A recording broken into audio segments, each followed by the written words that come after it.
বিদেশের মাটিতে এটা আমার প্রথম সমুদ্র দেখা ছিল। তো হচ্ছে গেলাম, দেখলাম একটার পর একটা ঢেউ শুধু আছড়ে পড়ছিল। আর সাথে সাথে একটা জিনিস খেয়াল করলাম, এখানের জলটা অনেক ঠান্ডা। তখন আমার বারবার বাংলাদেশের কথা মনে হচ্ছিল। বাংলাদেশের কক্সবাজারের সি বিচটা না আসলেই দারুণ। আমি বারবারই বাংলাদেশের কথা মনে করি, কারণ বাংলাদেশের প্রত্যেকটা ধূলিকণা আমার কাছে ঠিক অন্যরকম। আমি প্রত্যেকটা ধূলিকণা মিস করি। যাই হোক, সমুদ্র দেখতে গেলাম। সাথে হচ্ছে একটা জিনিস খেয়াল করলাম কি, সবাই যে যার মতো উপভোগ করছে সুন্দর করে। ছোট ছোট বাচ্চারা বালি নিয়ে খেলাধুলা করছিল।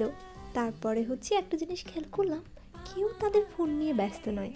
সবাই শুধু ঢেউ, সমুদ্র, নীল আকাশ, আর সাথে কিছুক্ষণ পর পর রোদ উঠছিল, সেটাকে উপভোগ করার চেষ্টা করছিল।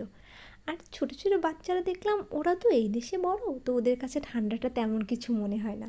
ওরা মাঝে মধ্যে হচ্ছে একটু সমুদ্রের ঢেউয়ের কাছাকাছি গিয়ে একটু উপভোগ করার চেষ্টা করছিল।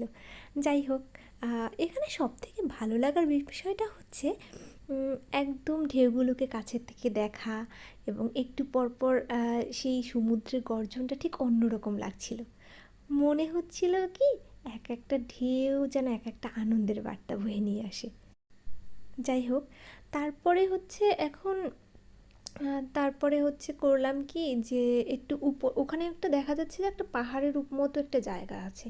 তো ওখান থেকে আসলে মানে সৌন্দর্যটা বেশি ভালোভাবে উপভোগ করা যায়।